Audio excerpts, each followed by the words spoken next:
Welcome to Off the Roster, brought to you by our founding partner, Proline. Having split loyalties during the tournament makes things way more interesting. Now you can back all your teams with an exclusive split loyalty parlay bet from Proline. Download the new app today, and the Blue Jays are back to the bottom, just in time for the All-Star break. I'm Lindsay Dunn, joining you from Philly, where the Home Run Derby will be happening tonight, alongside Cabby and Dan. Good morning to you both, and good morning to everyone in the chat. Make sure to follow along on YouTube on Off the Roster Pod, TNN. Especially shout out to Dan, who gave us a quick hello first there in the chat. Not you, Dan Riccio, but no, we're Dan still Fiorino, our morning Montreal check-in with Dan Canadiens resident Fiorino. fan. Yeah.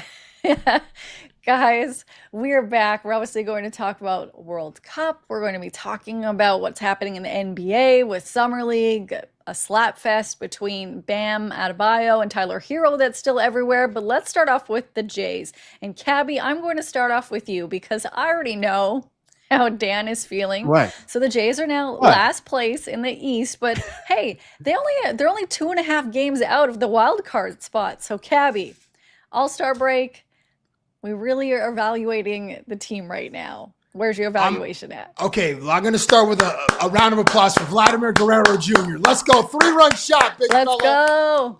Vladdy took it personally. All the slander that Dan Riccio has been sending his way, took that. It was a nice relief. Listen, we're going to celebrate small wins around here. It's about the nuances, and it was great to see Vladdy. The 2026 Blue Jays celebrating small wins. Great. Small wins. Hey, we know it's a long season, and Lindsay, man, we're here at the All-Star break. It's 96 games in. The halfway point. We're at the All-Star break. The halfway point. Yes. We're at the All-Star break. Yes. And 96 games in, and it's not gone according to plan, but there are some reasons to feel optimistic, which I guess we can get into later in the show when we're talking about the Toronto Blue Jays. But losing 2 of 3 in San Diego, not ideal. Trey Savage, his control, not ideal.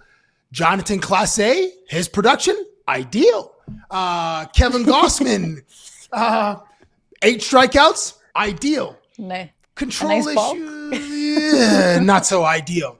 So it's the roller coaster ride. Lindsay continues. The first half. Kaz Akamoto, his production, replacing Bo Bichette, ideal. I'm sure on the other side of the ledger, though, there are a few more things that have not gone, that are not as ideal for the Toronto Blue Jays. But I always feel optimistic about this club because we're only 2.5 games out of a wild card spot and only 5 games or 6 games under 500. It's not that bad, Lindsay. Yeah, it's not that bad. You have a great pitcher in Dylan Cease. We're going to really pick on a couple things. Yes, he's your all-star starter, which, guys, I love that it was announced hours after that Schlittler was announced that he was not going to be playing in the All-Star game. Yeah, there's an L in I like there. to say Schlittler. I know. I was just thinking if you guys would do that. Sorry. Because I like Schlittler, though. Sorry.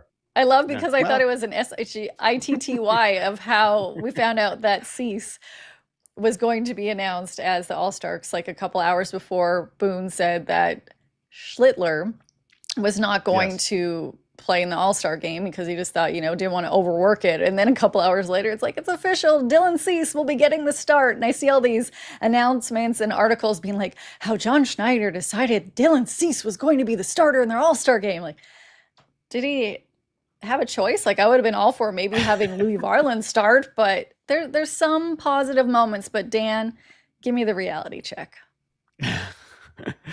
Well, the reality check is John Schneider made the right call going with his guy over the Yankees guy to start the All-Star game. I think that's pretty, especially when Dylan Cease is coming off of, a near no-hitter leading into the All-Star break, and everything lines up that he is ready to go. He's on regular rest going into the All-Star game and all these types of things. It just works out perfectly for Dylan Cease. He becomes the 3rd Blue Jays pitcher to start an All-Star game after Roy Halladay and Dave Stieb. So it's a really impressive season for Dylan Cease. His debut year with the Blue Jays, he has been exactly as advertised and more. And really, I'm trying to stay positive here right now. I'm not going to take moral victories like Gabby is doing right now because they're last place in the AL East at the halfway point. This is it's not good. Okay, taking when you can get them, Dan. We're not going to just crap on the club for the rest of the 66 games, are we? You know the teams that take moral victories, Cab? The bad ones. Those are the teams that take the moral victories. 2026, we weren't taking 2025, we weren't taking too many moral victories for the Blue Jays because they were really good and they went to the World Series. So when you take moral victories, it's because you're not as good as you should be.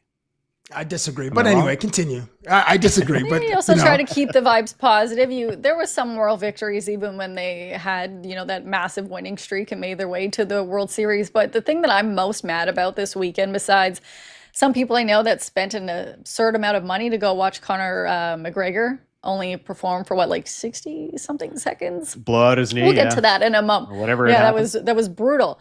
But we were one home run away from Dan having to wear a Bowser costume. The excitement and joy I had going into Sunday's Padres game after Vladdy had that beautiful shot the other day, like, let's go. But that is what I'm most disappointed in. But I know that's where Dan's been for a while, is that Vladdy has not been hitting the home runs. And then there's other positives. Louis Varland, the bullpen has absolutely been worked to exhaustion. I'm surprised you didn't start the show off talking about Jeff Hoffman, though, Dan. I think is probably one of the most surprising things of my day so far. I was taking the high road. I was taking the moral high ground on that one, I guess, to not get too worked up about it. Look, Hoffman is Hoffman's been really good. So it's hard to be hard on Jeff Hoffman because if you look at his run over the last 6 weeks, he's been amazing. He's really he's kind of turned his season around there for a bit. But as it's happening in that 8th inning, Bogarts gets on and then he steals second, and you could see Hoffman is like stepping off and mid pitch. And now he's just all out of whack and immediately knew that it was going to go badly. And it did for Jeff Hoffman after that. He just can't hold runners, and it becomes an issue for the Blue Jays. So I'm trying not to be too hard on Hoffman because it's his first bad day in a while on the mound, right? Got to give the man his credit. He's been really strong for the Blue Jays. It just feels like anytime he gets put into one of these super high leverage spots, things go sideways. There was even miscommunication. I don't know what happens. The Blue Jays forget how to play defense when Jeff Hoffman's on the mound too. We can give him some grace there, actually. Yeah, because Ernie was way into the hole on Gavin Sheets, sorry, not to the hole, but the shift was on, and then Jimenez gets the ball looking for Ernie to turn the double play, and Ernie's like walking back to second base. He's like, all right, well then I'll throw Sheets out at first. But that was, we can give Hoffman some grace there. Like, bro, that wasn't your fault. We're just like, it was a miscommunication, or that's just how Ernie was playing Gavin Sheets just deep, with that not rotation, excuse me, the shift, because he's a left-handed hitter. Figured he just slap it into right field. But that was a weird one, Dan. Yeah. So it's hard to put it all on Hoffman, but there's a lot of PTSD that goes with Jeff Hoffman after the World Series and everything that happened earlier this year. So I get that from Jays fans, and I poked the bear a little bit on Twitter after it too as well, just being like, Jeff Hoffman is blank. Yes, Jeff Hoffman is blank, and let the people get into the mentions with all of their frustrations and venting.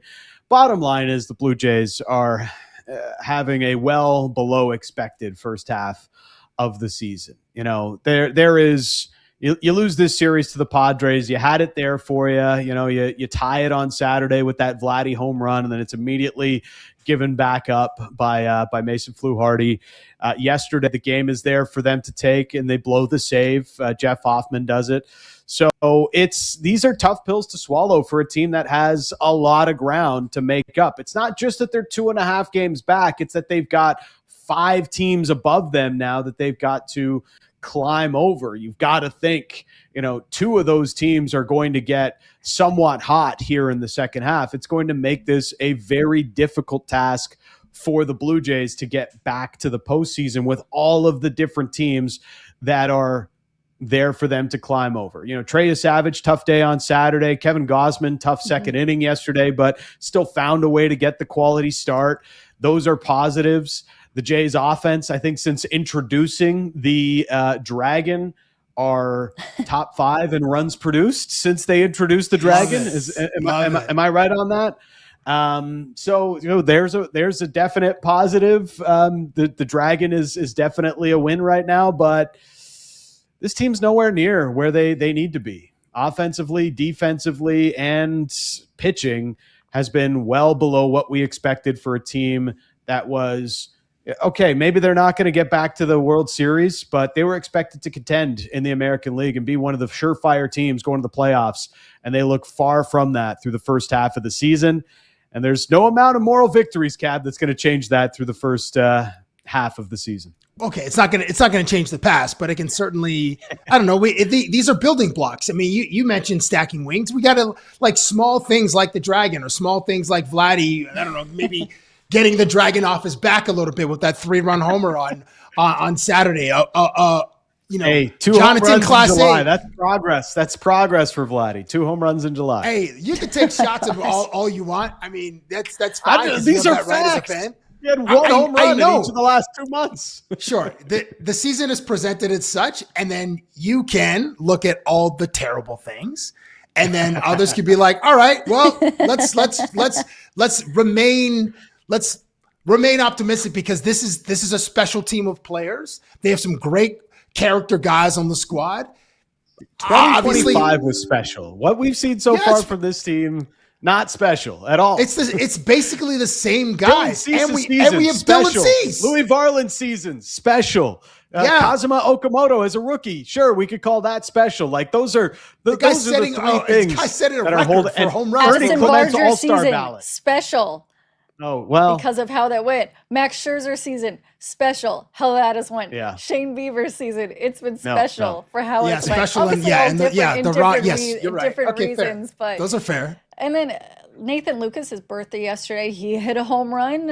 His season's also been special, but not in the most positive way, dealing with vertigo. And then he also had to go on the IL. But I really hope this team, like especially you mentioned the Dragon and those stats offensively, are going to turn it around after the All-Star break. Maybe they need just a little bit of reset. I don't know. People go to Cabo for 2 days. A lot of them are going back to their hometowns, wherever that may be.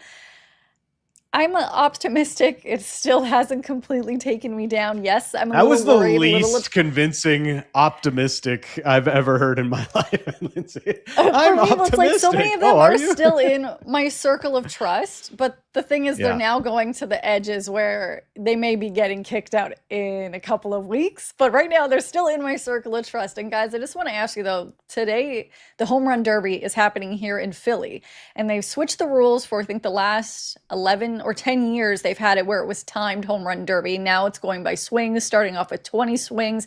You have the hometown clubs players being Bryce Harper and Schwarber. They're in the home run competition, home run derby rather. And, Ben Rice also in here. His dad's throwing it out. Have you looked at who is in here? Is there any player that you might be, either rooting for or think they have a better chance of winning it?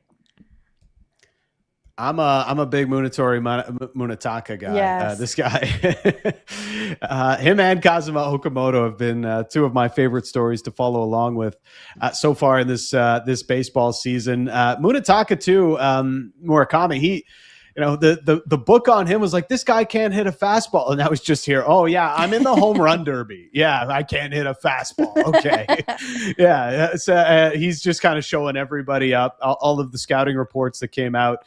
When he was, trying to get into the major leagues from Japan last offseason. And he's been unreal for the Chicago White Sox, who at this point of the season are extremely impressive. They're tied for the AL Central lead with the Cleveland Guardians. Nobody expected that from the White Sox this year. So good on them for having that start to this season. The other player, probably because there's a little bit of an Italian flair, Jack Caglianone of the Kansas City Royals. Yes. I'm definitely why is that? Of course. Well, he's just love to see some Italian flair in the home run derby. It's what we need. Do we? Oh, gosh. I mean, I don't know what the betting odds are, but I imagine Kyle Schwarber probably has the shortest odds to win the home run derby. He's never won it before, but he's playing in his home ballpark. The guy hits a ton of home runs. There are always surprises in the home run derby, but I would think that Kyle Schwarber puts on a show for his fans in Philadelphia tonight. I kind of miss the. I think I'm going to miss the clock, and I know they're. I like they're the doing clock it, too. I know they're doing it probably. It's got to be something with like reducing the broadcast time, having it a little bit more predictable for how long the broadcast is going to go, because there's a set number of swings rather than the clock. I don't know whatever it is that they're doing this for. I love the clock when they brought it in. It felt like they're made more urgency. It made more urgency for everything. Players would get super tired too, but it was I don't know, the clock. And this is kind of how it goes, with the slam dunk competition and what we've seen with hockey and the different skills challenges they try to bring in to try and freshen up this yearly and annual event. And this is the latest version of the home run derby, but I kind of didn't really mind the way that it was the last number of years. Yeah, we'll see how it plays out and if they get tired from the 20 swings or not. But with the All-Star Game, you bring up like the slam dunk competition for the NBA. You would see former players or current players, either hold up a ball to help with the dunk, give like an alley-oop. Is there, say, a Toronto-related player you wouldn't mind see like, I don't know, like a collaboration, like say you have Drake throwing some of the pitches, lobbing them to Ernie Clement, or throwing out Lowry and DeRozan? What would be like a Toronto duo you would like to see in the home run derby? Or like, give an assist with some pitches. Oh, someone throwing BP and then someone hitting? Yeah. That'd be interesting. They should do I like the idea. Like that. Remember when they played like the celebrity softball game? They had to bring in the fence to like 200. It was just so embarrassing. The fence is like in the middle of the outfield because no one could hit. I mean, they are playing slow pitch, so it's like much harder to hit home runs when the ball's coming in at 8 miles an hour or whatever it is. But it always looks so terrible. I think Verk actually got to play in either Verk got to play in one or call one, which has got to be a highlight. I think he played in one. But anyway, I think I kind of like, we got to put the young fella, Gavin McKenna, who was out here during the Calgary Stampede, getting into some spicy situations. I had someone call me. Anyway, so Gavin McKenna. And like involving a bar and punching somebody in the face, spicy? No, not like that at Penn State where someone is disparaging his mom and bro had to stand on business and just fire off a couple of overhand rights. No, it was a Stampede. The Calgary Stampede is a carnival. It is like Mardi Gras, and it is where divorce happens for some people because there are some extracurriculars, but for an 18-year-old or 19-year-old number 1 overall pick in the NHL draft, live your best life, big fella. Okay, so Gavin McKenna, we'll have him. We haven't even seen him. Have him throw, and then hitting home runs. You know what bet can probably mash? I'd say RJ Barrett can probably mash. I know it's totally off the board, but let's a nice Toronto Maple Leafs, Toronto Raptors in a baseball context collab. That's what I'm going with, Dan. That is an interesting collab. I maybe just would go pretty traditional on this one. Vladdy Guerrero Jr. and Vladdy Sr. That's cool. Very cool.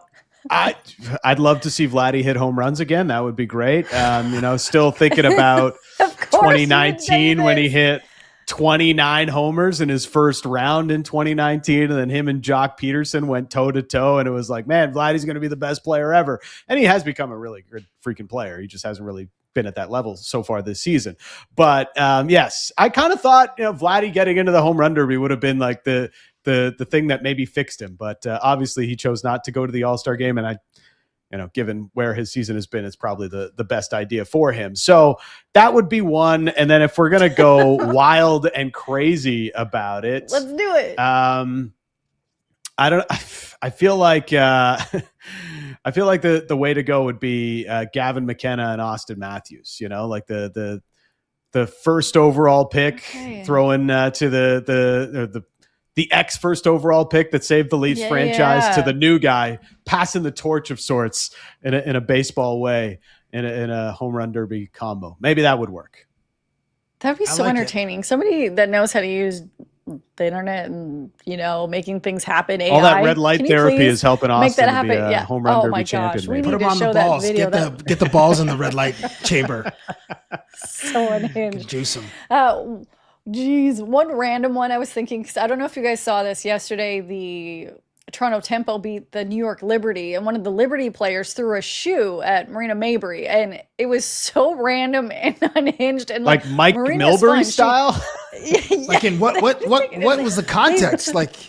So before that, they were kind of going back and forth. So she was pretty far away from her, not quite half a court away from her, but all you see in the screen is a shoe come and hit Marina in the back, and Mabrey go after her. And if anybody's watched Marina, she has something called a crash out jar, because her temper will flare. She admits this, she has quite the temper. So when she gets hit in the back with the shoe, you immediately see her turn around. The other player got ejected, and oh, there's going to be a full on brawl. So what I would let, also that player that hit her 3-point percentage, I think, is around 24%. So maybe if she had as good as accuracy hitting Marina with the shoe as she did, she needs to work on her threes. I just honestly was unhinged. It was amazing.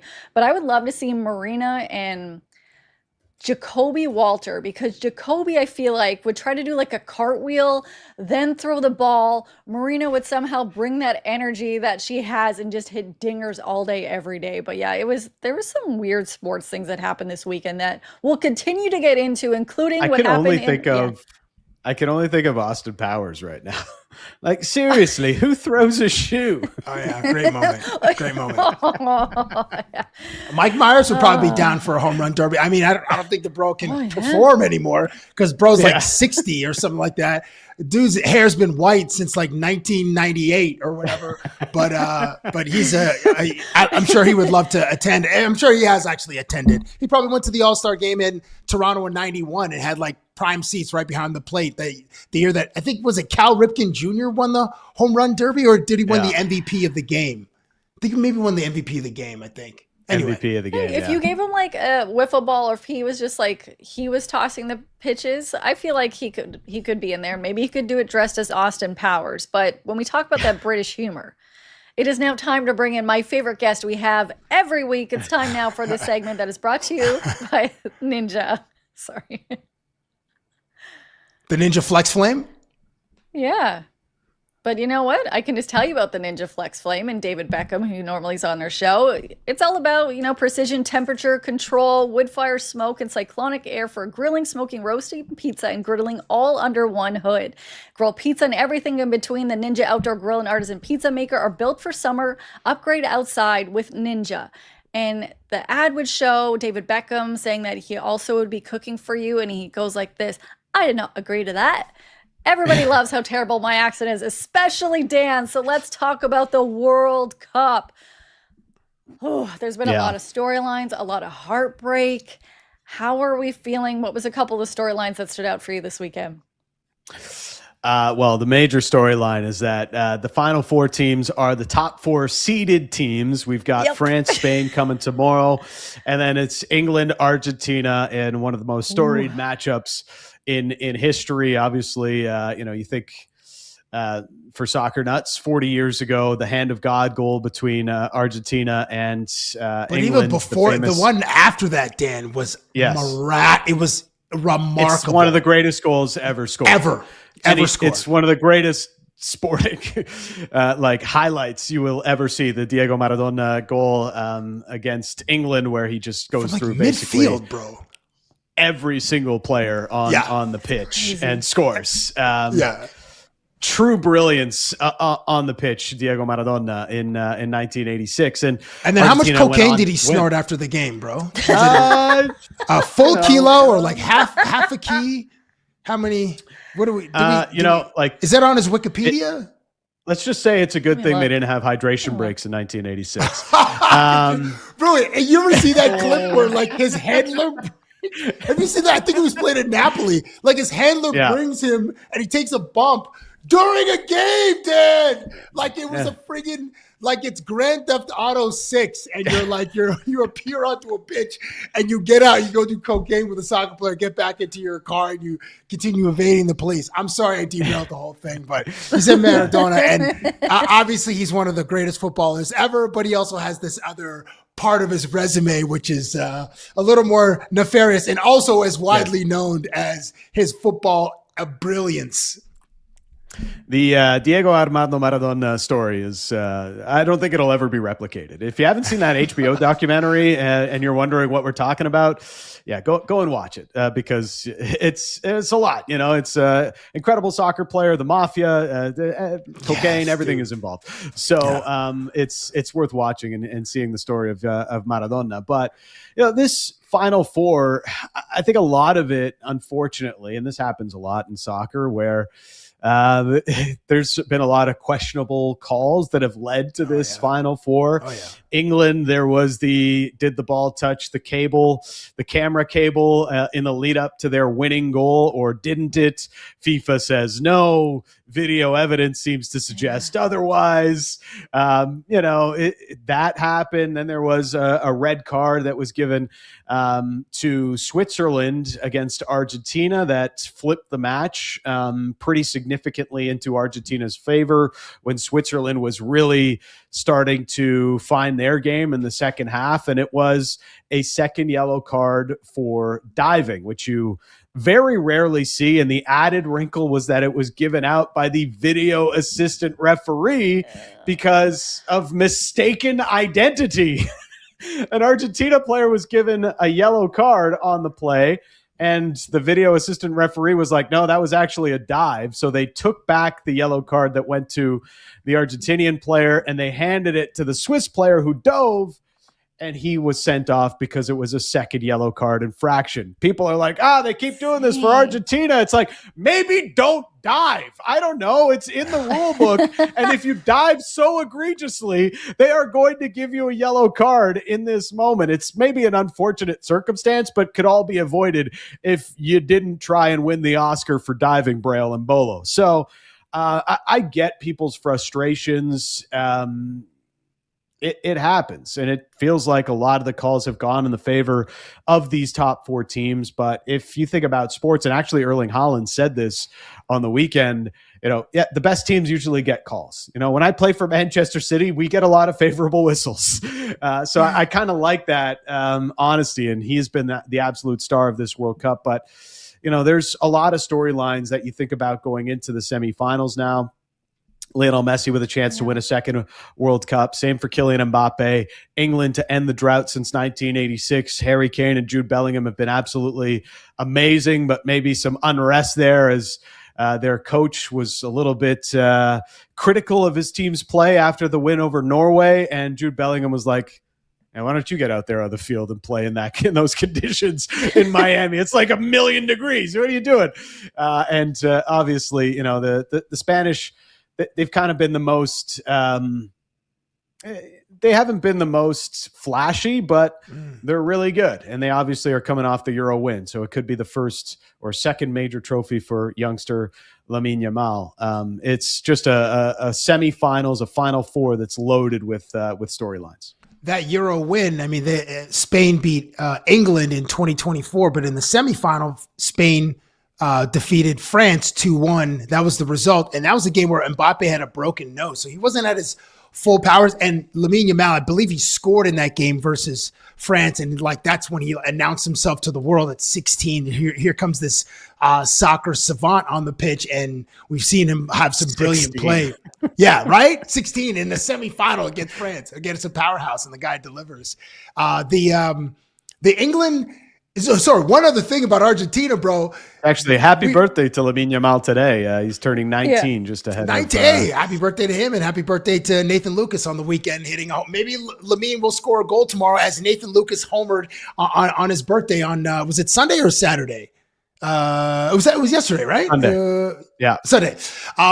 But the thing you mentioned about Argentina, I've seen it online. They're calling it Vargentina, like VA Argentina, because they get so many calls. And then the one call against, or the non-call against Mo Salah in the box at like the 83rd or 93rd minute against.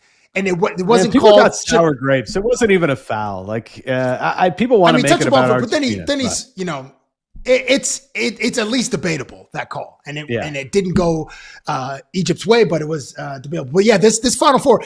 I also saw a thing where Infantino, who is the president of FIFA, said he's going to think about expanding the field to 64 teams, which I kind of like, because if we arrive here at the end. If we arrive here at the end with the best 4 teams in the final, then does it really matter who the other, like if they expand from 48 to 64, so what's that, another 16 teams? Like, does it really matter like who the, some of the weaker nations are, if it's only going to amount with the best 4 or 6 nations in the world competing for the trophy, like who have a legitimate chance? So I know we all love the March Madness tournament. It's perfect at 64 teams. Hopefully it doesn't expand beyond that. And that's a one and done tournament, but this tournament has been more exciting than I've anticipated, even though the field expanded to 48 teams and some people were really critical or thought maybe it wouldn't live up to the hype. For me, as kind of a casual soccer fan, I'll admit that my antenna perks up every 4 years when the World Cup rolls around, or maybe the year before the World Cup rolls around. I was into it, man, and I love that. Mbappe versus Lamine Yamal, Harry Kane versus Messi. Those are the superstars in the final 2 games, or I guess final 2, then a third game. But in the semifinals, it's going to be awesome, and I'll be tuned in on Tuesday and Wednesday. Yeah, the underdog story is often overrated.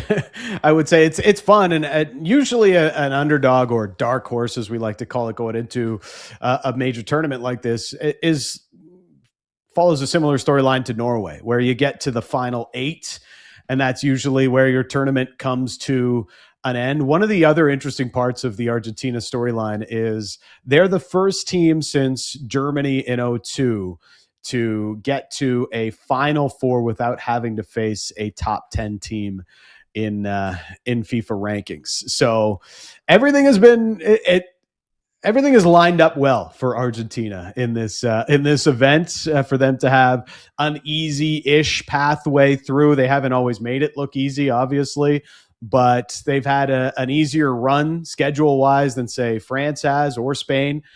Even England, and yet here they are in the Final Four. Lionel Messi with a chance to really cement himself as the greatest player of all time. The storylines are great, and also England with the chance to finally get over that hump. Everybody wants to see it come home except me, but it should be fun to see what happens. One other quick historical note, Lindsay. Not since 1990 has the Final Four of the World Cup been made up entirely of previous winners. England and Argentina were involved, and although they didn't play each other like now, Argentina's the defending champion after beating West Germany in the 1986 final in Mexico, and then they went on to lose to West Germany in the 1990 final. So all 4 teams have won the World Cup before. England last in 66, Argentina last year, France in 18, and who am I missing? Spain in 2010. Sorry, Lindsay. Oh, we have Lindsay on mute. I think your mic's off. 1, 2, 3, 4, 5. Oh no, you're not doing that. Come on, dude. Oh, we did it to you all the time, Cab. No, we still can't hear Lindsay. That is true. Oh, so we will get Lindsay's audio figured out in this moment, but the chance at a rematch is pretty enticing as well.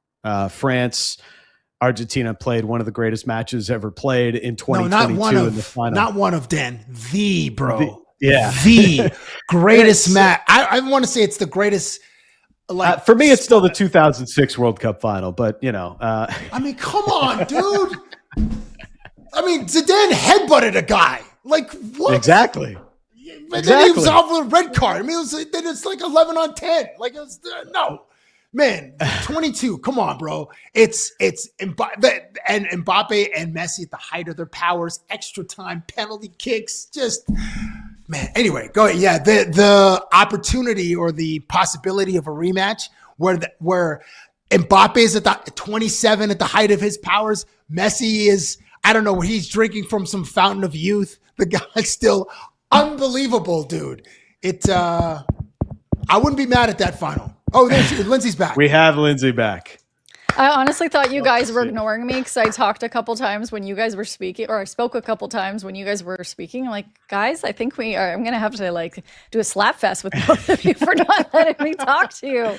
But we're back. It's just technical gremlins today. No, please. No. It's technical. I was just saying I would love to see England win this all just because their fans are intense, and every fan base is for the World Cup. I don't know if Canadians would be as crazy as some of the fan bases, but just experiencing some of the World Cup matches around England fans, how aggressive they get with each other and how angry they get about every single play. I would like to see them celebrate and not be super angry after. Yeah. My favorite England storyline, Lindsay, just to follow up that point, has been Dan Burn. I don't know if you guys have been following the Dan Burn story for England, but Anthony DeBundo of The Ringer has made this comment the other day. Dan Burn should be like a closer in baseball, where they bring, like, every time they sub him in to close out a match at the end, he comes on with, like, he's got his own entrance music or anything, because this guy, he just shows up at the end of a match when England's got a 1-goal lead, and he just comes in and he heads everything out of, like, he's just this massive mountain of a man. He comes in and his head gets to everything. He bullied Holland to close out the game before Holland got subbed out against England in extra time there. And during the match against Mexico, he had 2 separate headers from his own 18-yard box that cleared past the halfway line. Oh, wow. I mean, this guy is, I don't know what kind of metal he's got in his head. Springs in his neck. It is insane, but it's been really funny watching Dan Burn at the World Cup, and also because no English fan actually wanted him on the team other than, Thomas Tuchel, their manager, who actually took him. But he was a much debated inclusion on the roster, and he's been one of their, I wouldn't say impactful players, most impactful players, but he's been the closer for them. He's been the Louis Varland for England through the knockout stages. I think my mic's still not working. Is it working? No, it's working. That's where we got you. Thank heaven. Sorry. Someone messaged me. I'm like, am I still on mute? I'm breaking out into sweat here because technology is freaking me out. Guys, somebody that I know is not on mute is a lot of players around the NBA. So, of course, in Summer League, I was just in Vegas. A big story was Kawhi Leonard and, the deal being on pause right now with the Toronto Raptors as the league continues to investigate the whole situation happening with the Clippers. And then, of course, Bam Adebayo punching Tyler Hero in the face, former teammates. That's spicy. But where in the world is LeBron James going to end? That is something every agent has been talking about. And we're hearing that his agent is being sent voice notes from different players around the league, as well as different managers, different coaches. And Andy, I don't know if you saw this in our lineup right now. There is an audio recording of Luke Cornett trying to court LeBron on over to the Spurs. So if we have it, let's play it. If not, I just wonder for you guys, if we were to give a voice note to LeBron James to potentially bring LeBron to Toronto, what would we say in it? Oh my God. Hey, LeBron. Okay. Mr. James. LeBron. It's Luke Cornett, number 7 of the San Antonio Spurs. You yelled at me a little bit last year. Anywho, I just wanted to, kind of extend the invitation to come over here to San Antonio. We got a great thing going, a lot of young talent, it's an easy place to live, tax-free, that's always something. You can play alongside, a generational player, and Victor too. Anyways, SeaWorld. La Panaderia, if it's hitting, bussin'. I think you'd love it. I don't know what bussin' means. That's a San Antonio thing? Like, anybody? A++ from Lou Cornett. Yeah, if he doesn't sign with the Spurs, like, I don't know how a pitch could get any better than that. You know, No. Toronto, not tax-free, but you definitely lived like 2 times the king because of the dollar, of having a U.S. dollar in Canada. People love him. We don't have to. I don't know. There's still some PTSD from that LeBronto era where we lost 10 playoff games in a row to that team. I don't love him, but some people killed our spirits. We're in a way we are. There's a high brownness of Toronto sports fans where we at least respect LeBron and what he's meant to the game. And that going back to what could have been. Man, I'm going to cut you off right now, Dan. I'm not even going to let you go down that line. I'm not going to respect somebody that made that announcement. I'm going to take my talents to Miami, and then I'm going to take my talents to the Lakers, the biggest franchise in the world, and try to win titles there. And now I'm going to say, hey, going to get my son to come play here. And if they potentially draft him somewhere else, we're not going to have him play. And then you know what? I'm going to potentially go to the Warriors and win a title with them and Steph Curry. Stuff it. I don't got respect for that. Well, carry on. That's fair. But as we saw at Scotiabank Arena, what we thought could have been LeBron's last game in Toronto, he got a nice ovation, a lot of respect shown from the fans on that night, and he reciprocated it with what he said post game afterwards. So, like, there is, yes, there's still you hurt us a bunch of times, and we'll never forget that, LeBron. But we respect you and what you've meant to the game. I think that's still agree, true. Dan. I agree. Yeah. I'm a Kobe guy, so I don't love LeBron, but he's obviously one of the greatest ever to lace up some sneakers and play basketball. So the leading contenders, I think, from the week are still Philadelphia, Cleveland, and Miami. Right? I don't know if Shams has dropped any updates. Or I think Golden State is kind of in the mix. It would be cool Minnesota to see LeBron too? and I think Minnesota was kicked out. There's no Minnesota's way out. LeBron goes to Minnesota. No, but to see Steph and LeBron play in the regular season, I mean, we watched that magical run in 24 at the Paris games where Steph Curry was shooting jumpers over Victor Wembanyama, and the arc was like the height of the Eiffel Tower, and splashing threes in clutch time. I mean, it would be quite a tour. Like the Warriors, that tour around the NBA, they would be on national TV every night, even in Sacramento, even in Utah, even in, I don't know, what's Detroit? Orlando, Detroit.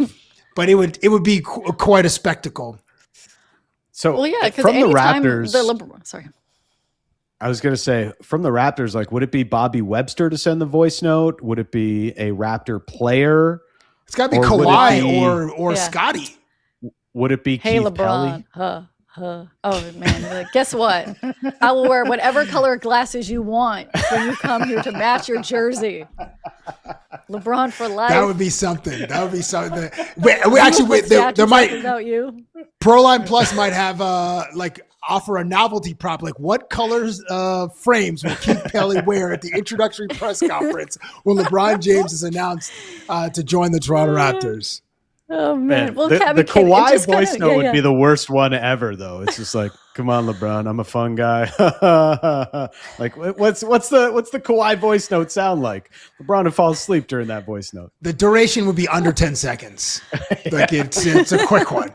Concise, which I like. I love a good concise voice note or email. Like, I'm someone that my emails are way too long, as are my text messages. So I appreciate Kawhi when you're not interviewing him, because you definitely need longer answers. But Cav, you brought up what that tour would look like. Anytime LeBron has played in Toronto, whatever team it would be with, whether it be Miami, Cleveland, or Lakers, you see so many people wearing his jerseys.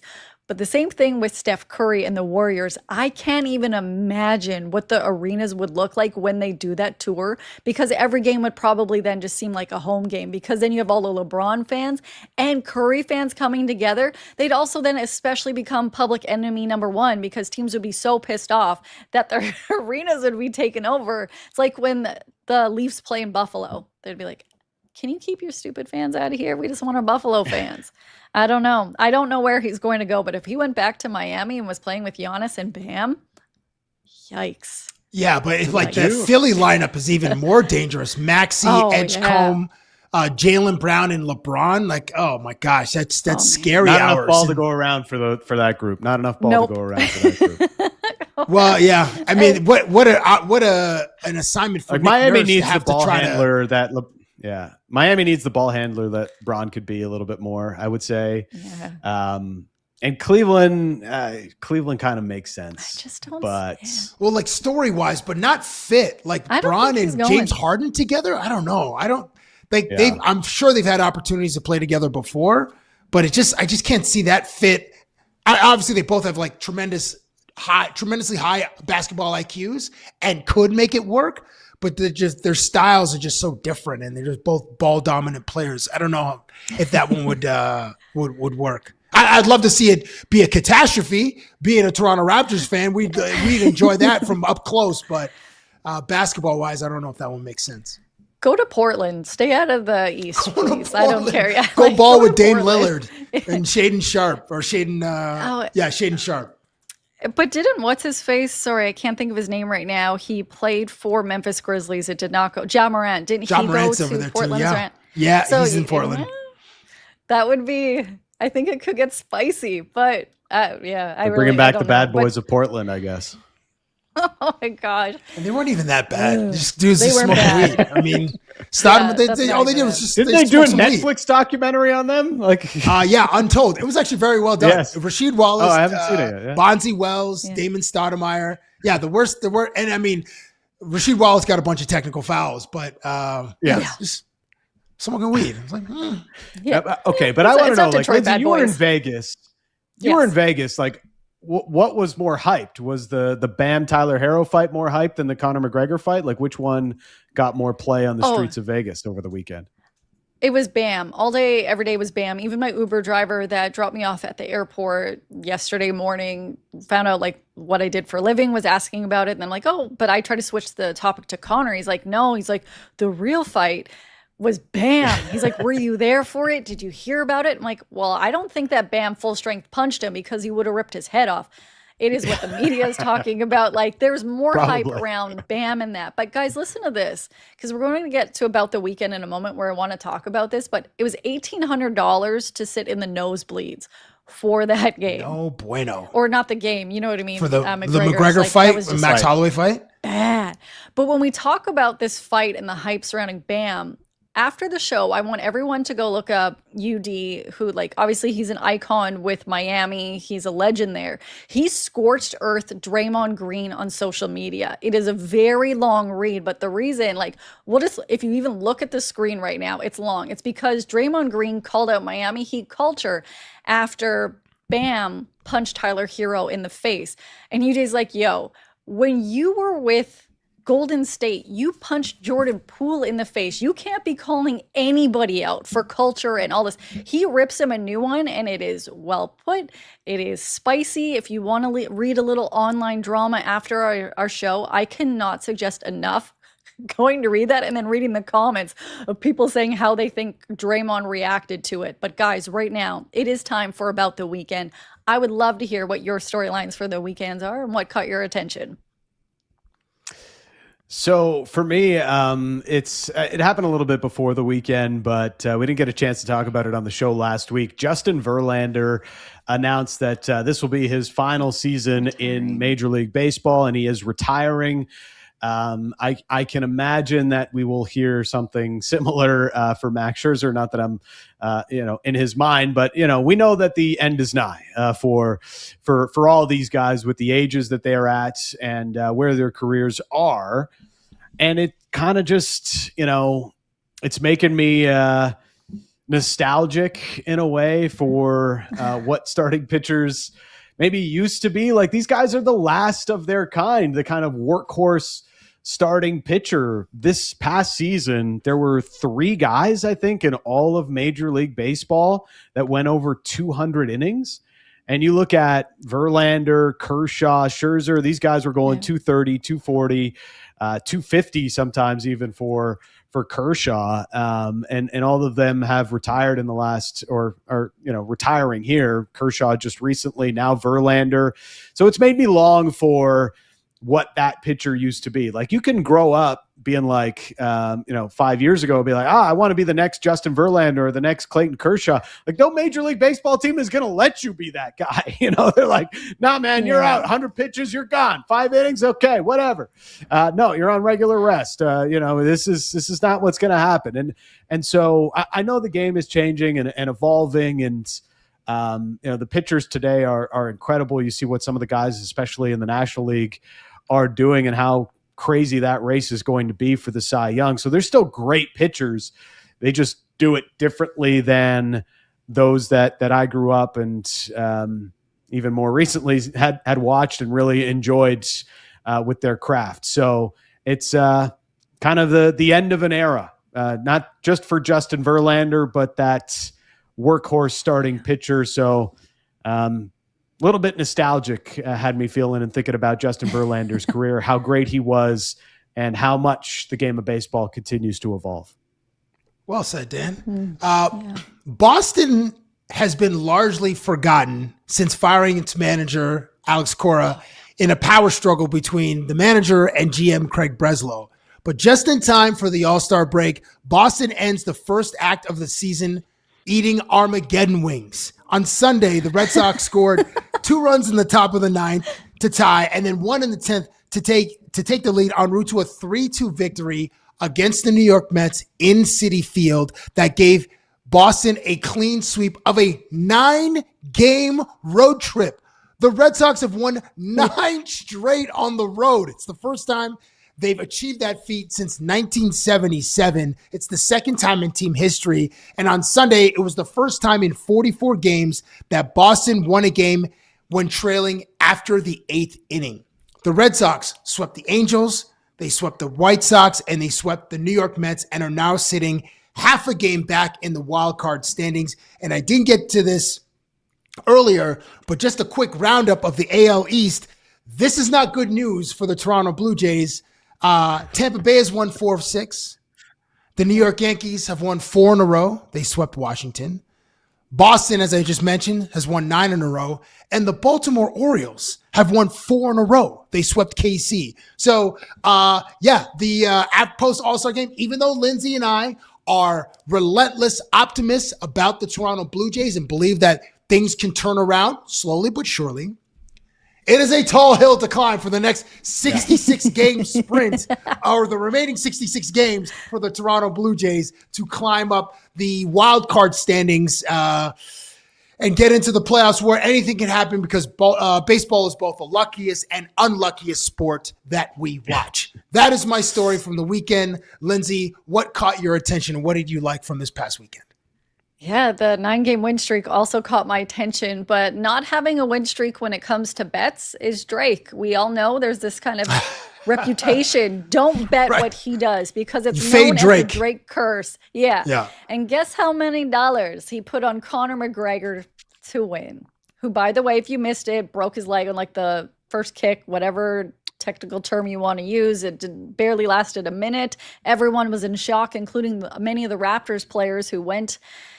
He bet $1 million for Conor to take it, and could have just donated me $1 million, Aubrey. Thanks. Yeah, just send that direct deposit to Dan Riccio's stake account or his other gaming account.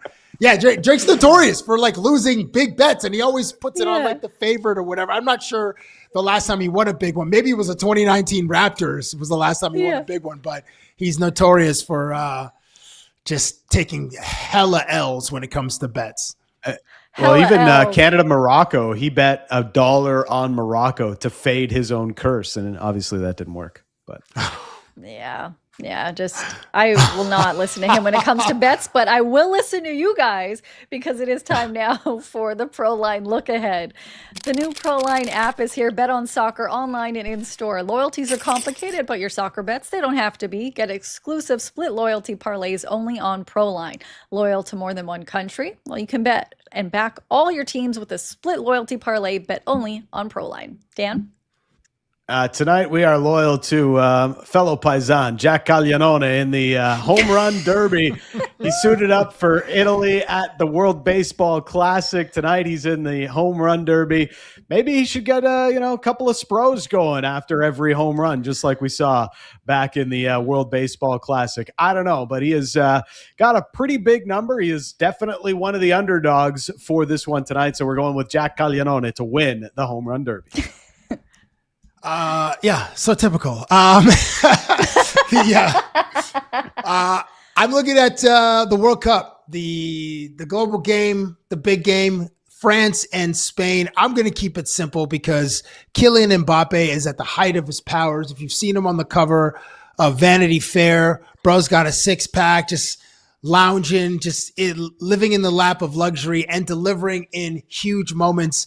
I believe, if memory serves correctly, Mbappe and Messi are at the top of the goal. Oh, no. They both have 7 or they both have 8, Dan? Can you please correct me here? Mbappe. They both have 8. They both have 8 goals. So my play is very simple. Kylian Mbappe to score for France versus Spain and France to win the game. A little 2-leg simple parlay, a little light sprinkle because these picks are for entertainment purposes only, folks. Ooh, I hope that is an entertaining match tomorrow, as you mentioned, France and Spain. And I just want to end this off as, I'm in Philly for the MLB All-Star Game. We're going to hear from the crews today. We'll have a lot of that sound for you tomorrow. But there's a moment that happened on the weekend, guys, that just made me feel like, okay, everything's starting to become right in the world. That's how Dan is going to feel when the Blue Jays start the second half, really, of the season after the All-Star Game. It's because Jonah Dog had a special moment at Miami's ballpark because he went viral a couple weeks ago when there was a dog day at the park. There was a picture of this, or a video of this dog getting a hot dog from their owner, and just over their shoulder was another dog just longingly looking at the hot dog to get in. This is it. If you look in the top right-hand corner, the dog's like, Jonah's like, I want a hot dog, and that Shiba Inu is just eating so elegantly. Well, they found the owners. They brought the dog to the park, let him go all over the park for the ceremonial first pitch with his owners. They gave him hot dogs. He was interviewed on TV. Best day of his life. Look at this. Oh like my he got God. a hot dog. He got a That's custom Jeremy jersey. Taché doing the interview. That's hilarious. It's There it is. fantastic. And so he got all the snackies in the world, and people were just loving him. He was a superstar. And this is where the moment in my life I was like, okay, I now have faith again in the world.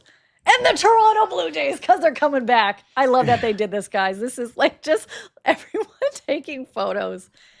It's good karma for the Marlins. Look Love at it. who's a good boy. That's And a tough assignment. Throwback Florida Marlins jerseys too. Yeah, I kind of like those. Lindsay, have you ever been in a spot where you obviously you've done live TV for many years, but you're at, I don't know, a carnival or festival and like, oh, can you talk to, someone brings over a baby or someone brings over like a person that you can't really have a conversation with, but then you gotta make something Kawhi up Leonard? for like 60. Well, Kawhi at least. Well, yeah, I suppose those answers are very, very short. Kevin, you don't even know that this is true. Oh man, my last employer had me stand outside the hotel everyone thought Kawhi was in when he wasn't even in that hotel. But it wasn't just me. There was dozens of other reporters. That's when they had the chopper going across the DVP and the Gardner seeing where Kawhi was. But the fact that you bring this up, Cabby, you don't know this. I am notoriously terrible when it comes to talking in general, but to children, I don't know what to ask them. And one of my assignments It's really hard. It's so tough. So I went to Junior J's and I was trying to interview kids, and we did this like montage of things we wish we could have aired on TV. And it's me just asking them like, hey, who's your favorite player? And the kids giving me side eye, walking away, or when I put the mic in their face, they cried. Like, I am so happy that I bring this. Kids and like babies, I'm like, oh, that is such a cute thing that you guys made. What do you want me to say to it? Like, I will so yeah, so for life. the degree of difficulty interviewing a dog or speaking about a dog for like 90 seconds as Jeremy Taché had to do in Miami is so high. And I'm sure you've been in kind of similar situations where you've just had to improv and just go on the fly for like 60, 90 seconds, just continually talking because the person in front of you is giving you nothing, like Kawhi Leonard. That will change this year though, Lindsay. When you do get your Kawhi Leonard exclusive one-on-one, he's going to be a different version of it. It's going to be like someone just gave him some mushrooms in his protein shake, and then he's lucid with his thoughts and eloquent, and he's taking you down so many different rabbit holes. And we're just going to be like, what did bro just say? We look forward to that, This Lindsay. guy? I'm here for it. I look forward to this as well. And then, you know what, Cabby? So during the pandemic, obviously, like sports, the world was shut down. I still had to report every day on news or sports or entertainment. So I had to make up my own sport. And every Friday we had a segment called Who's a Good Dog? This is where we were in the world, where you know how they do golf tournaments. I'm like, and standing at 1 foot tall is Sophia the Corgi. Her skills are fetch, not listening. And I think it brought a little joy, but that was tough interviewing every dog because that was a nice Jim would Nantz either try right to bite there. the mic, but yeah. But on that note, tomorrow we're going to be talking about the home run derby. Maybe there'll be some Leafs news that happened, but of course we're going to talk about what's going to be happening on the pitch for the World Cup. Thank you for joining us for today's episode of Off the Roster. We hope you have an awesome day. We look forward to seeing you tomorrow. Peace, everyone. Thank you for joining us on the live stream. We have much more on the Off the Roster YouTube channel. Interviews, shorts, reels, post-game clips.